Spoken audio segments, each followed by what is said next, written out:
Dear follower, I hope you do not object. Poems are today's main subject. Poems can be described as paintings in words. But don't think this is just for us English nerds. No, poems are really cool for everyone. Some are serious, others are loads of fun. A lot of poems use some sort of rhyme. To be totally honest, this one is bad because I do not have the talent or the time. I will never be as good as the following individual. He will also be more religious and spiritual. He will try to put you in a religious trance. But that's normal. That's the Renaissance. The title of the poem is Discipline, and it focuses on the faith within. But without any further ado, George Herbert, this masterclass is all about you. Are you ready? Let's do this.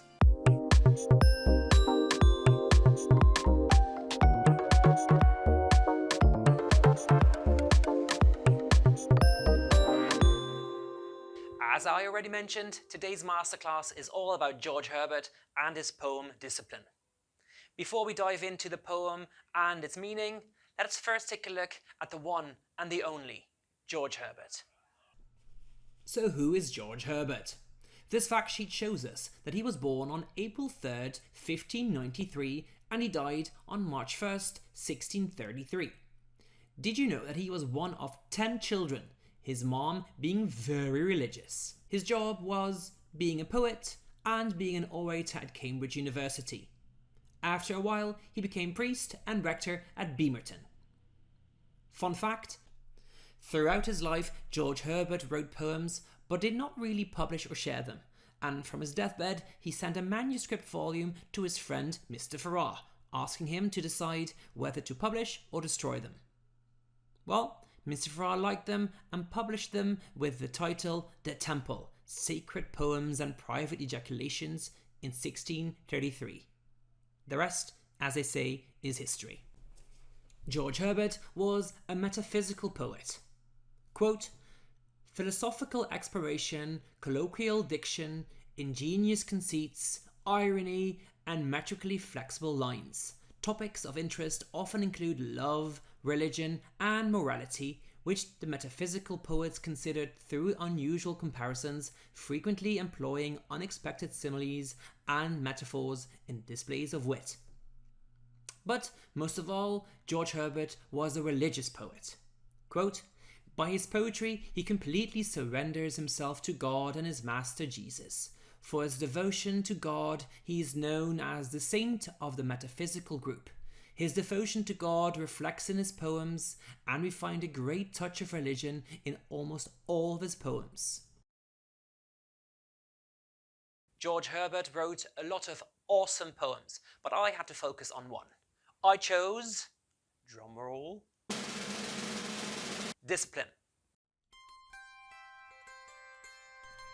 Throw away thy rod, throw away thy wrath. O my God, take the gentle path. For my heart's desire unto thine is bent. I aspire to a full consent. Not a word or look I affect to own, but by book and thy book alone. Though I fail, I weep. Though I halt in pace, yet I creep to the throne of grace. Then let wrath remove, love will do the deed. For with love, stony hearts will bleed. Love is swift on foot, love's a man of war, and can shoot, and can hit from far. Who can scape his bow? That which wrought on thee, brought thee low, needs must work on me. Throw away thy rod, though man frailties hath. Thou art God, throw away thy wrath. So this poem focuses on love, religion, and other really cool rhymes, but do we actually understand what the poem is about? Let's take a closer look. In this poem, Herbert asks God to use love rather than punishment when dealing with him, imploring God to throw away his rod, the instrument used to inflict punishment, and his wrath, in other words, his anger, and instead to take the gentle path. Herbert will do whatever God says, and he will do whatever God wishes. Okay, he may falter occasionally, but he does so in his attempt to please God and reach heaven and God's throne of grace. Love is more powerful than fear of punishment.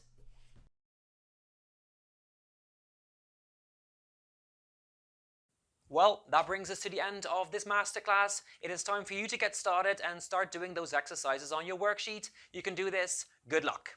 Also, don't forget to like, love, laugh, subscribe, follow, yada, yada, yada, and all those things on social media. I totally appreciate it. Have a great day, and I'll see you soon. Bye.